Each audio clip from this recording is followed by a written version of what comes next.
Happy Tuesday, YouTube.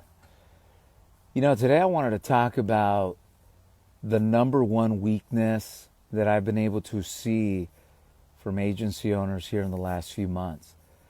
And that is that 99% of the folks that I've spoke with have no idea what a safe harbor defense is. They're clueless.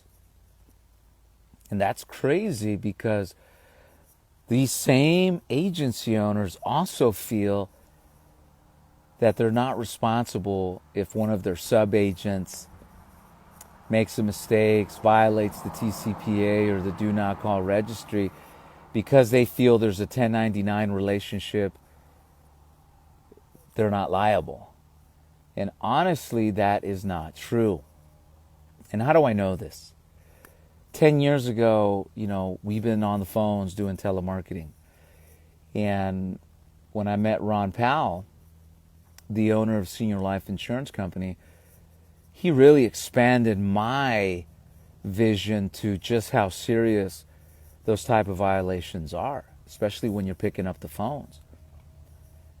And if you're a field agent, but you're picking up the phones to make appointments, you're in that category as a telemarketer in the eyes of the law. And what Ron made me realize was that if your sub-agent gets in trouble, it goes right up the chain of command, because these litigators are looking for that money. And in their case, Ron was able to share with me, they had a scenario where the insurance carrier, Ron's company, Senior Life, had an agency that had an agent that, called on a lead that they weren't supposed to call on. And as much as Senior Life tried to fight the fact that, hey, Senior Life didn't make that mistake, that agent made that mistake. Top dollar defense, they still lost. And how did they lose? Because they didn't have their safe harbor defense in order. And at the end of the day, they ended up having to pay a fine.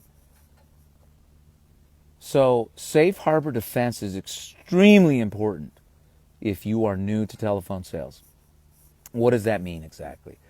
So what it means is that as an agency owner, you must have a procedure that includes training the agents on all these laws, having an internal list of do not call list of people that have told you do not call me again.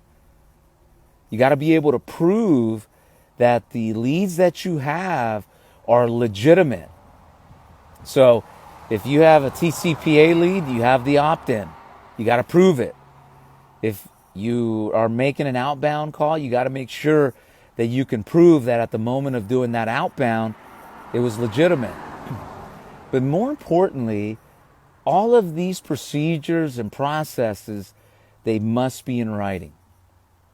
So that way, if you got 50 agents, 100 agents, and Johnny Carpenter, agent number 99, makes a mistake, then you can go to the judge and say, look, I got 99 problems, but Johnny Carpenter is really not my problem, because we as a company have procedures, processes in place to train the agent, to make sure that they're doing this correctly. And what will happen then is the judge will give you mercy and take you off the hook. As humans, we make mistakes. And what I've seen is that people are a lot more considerate when it's an honest mistake. But if you're doing things without any accountability, no procedures, and you get hit with a lawsuit for TCPA and DNC, and it's a sub-agent, be prepared to pay something or hire a lawyer, because that does happen, unless you have your safe harbor defense in order. A quick example. I had a close friend of mine that was in the telephone business, and it's sad to say, but he didn't have a safe harbor defense as well in order.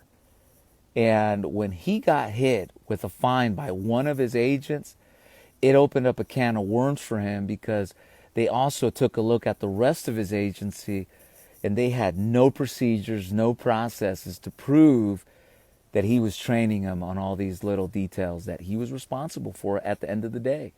So, one, if you're buying leads, make sure that the lead vendor is fully insured, that they're doing things by the books in terms of TCPA and DNC.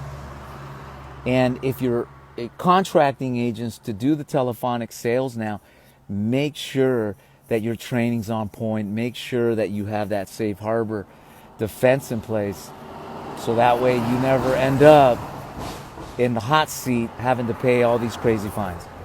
Like the friend I was telling you about, he didn't have the deep pockets that Ron Powell did, but he ended up out of business because he couldn't handle the six-figure fines that he got hit with. Eventually, he's no longer in the business because of that issue. So it's important to do your homework and train your folks before they get hit and then you get hit. So with that said, if you need any more information on that, I'd be more than happy to share with you what we know. Hey, I'm not a lawyer, but we have the legal team that knows all the laws, and we'd be more than happy to share with you our research and what we're doing currently to stay away from that. So you guys enjoy your day, and see you guys at the top. Peace.